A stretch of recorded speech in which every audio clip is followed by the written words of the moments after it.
Disney, The Lion King.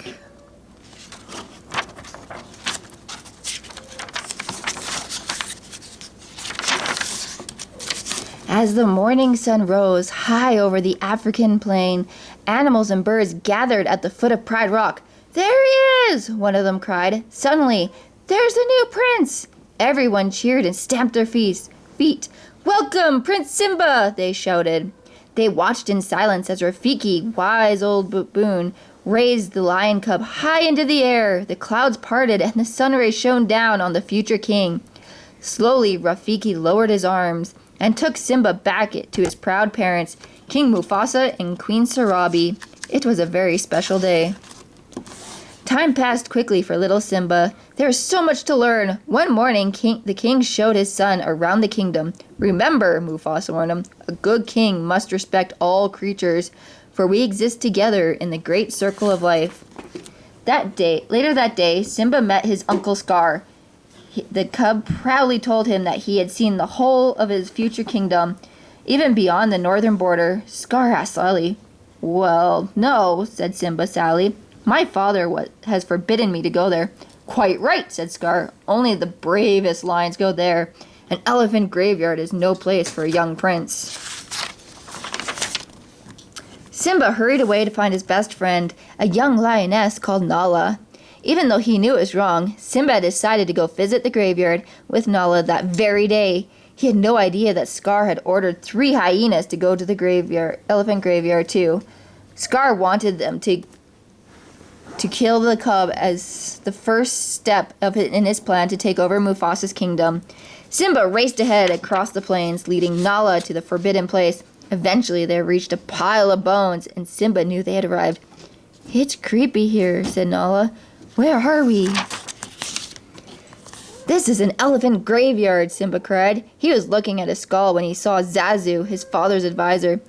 "You must leave here immediately," Zazu commanded. "You are in great danger." But it was already too late. They were trapped. 3 hyenas surrounded them, laughing menacingly. Simba took a deep breath and tried to roar, but only a squeaky rumble came out. The hyenas laughed hysterically. Simba took another deep breath. Roar! The 3 hyenas looked around into the eyes of King Mufasa. The hyenas fled, howling into the mist.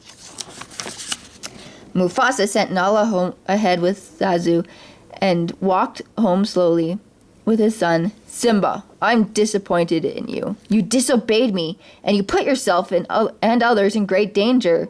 Simba felt terrible. "I was only trying to be brave, like you," he tried to explain. "Brave doesn't mean you go looking for trouble," said the king gently. The moon shone brightly above them, and the stars twinkled in the dark sky. Mufasa stopped. "Look at the stars. From there, the great kings of the past look down on us. Just remember that they'll always be there to guide you, and so will I." Simba nodded. "I'll remember." The next day, Scar had devised another plan to get rid of Mufasa and Simba. He led Simba to the bottom of a gorge and told him to wait for his father. Then the hyenas started a stampede among a herd of wild beasts. At that moment, Mufasa was walking along a ridge with Zazu. "Simba!" he cried. "I'm coming!" The king raced down to the gorge and rescued his son, but he could not save himself. He fell onto an overhang rock as the wild beast swept by him. Looking up, he saw his brother. "Scar, help me!" he cried, but Scar was just leaning over and whispering, "Long live the king." Then he pushed Mufasa into the path of the trampling wild beasts. When the stampede was over, Simba ran to his father's side. "Father!" he whimpered, nuzzling Mufasa's mane. But the king did not reply, and Simba started to sob. "Simba," said Scar coldly, "what have you done? This is all your fault." He lied. "The king is dead. You must never show your face in pride again. Run away and never return." As Scar returned to take the royal throne at Pride Rock for himself, Simba stumbled exhausted and frightened through the grassland towards the jungle. He took a few more shaky steps and collapsed. Hungry vultures circled above him. Eventually, Simba opened his eyes. A warthog named Pumbaa and a meerkat called Timon were gazing down at him. They poured water into his dry mouth. "You nearly died," said Pumbaa. "We saved you." "Thanks for your help," said Simba, "but it doesn't matter. I have nowhere to go." "Why not stay with us?" said Timon kindly. "Put your past behind you. Remember, Hakuna Matata, no worries. That's the way we live." Simba thought for a moment and decided to stay in the jungle with his new friends. Many years later, deep in a cave, Rafiki stared at a picture of a lion. "It is time," he said, smiling, and prepared to leave. The very next day, Simba rescued Pumbaa from a very hungry lioness. It was Nala!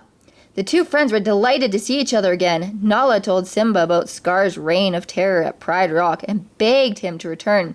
"With you alive, Scar has no right to the throne," she said. "I couldn't go back. I'm not fit to be a king," Simba said sadly. "You could be," Nala told him. Simba showed Nala his favorite places in the jungle. "It's beautiful," she said. "I can see why you like it, but it's not your home. You're hiding from your future." She turned and left her friend alone. That night, Simba lay by a stream thinking. He heard noises and looked up. "Come with me," said Rafiki. "I will take you to your father."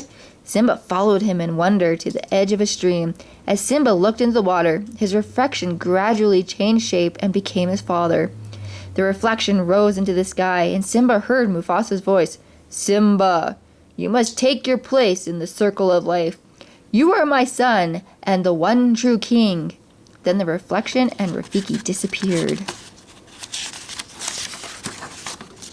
Back at Pride Rock, the rain had been late coming, and the land was dry. The hyenas paced impatiently around King Scar. "We're starving," they howled. "The herds have gone. There's nothing left to eat." Storm clouds gathered in the sky, and a lightning bolt scorched the earth. As the dry grass caught fire, flames swept through Pride Rock. A lion appeared through the smoke. It was Simba! Scar lunged at Simba, determined to kill him just as he had Mufasa. In the fierce battle that followed, Simba finally heaved Scar over the cliff. Scar called to the hyenas to save him, but Nala and the lionesses drove them back. Simba was victorious.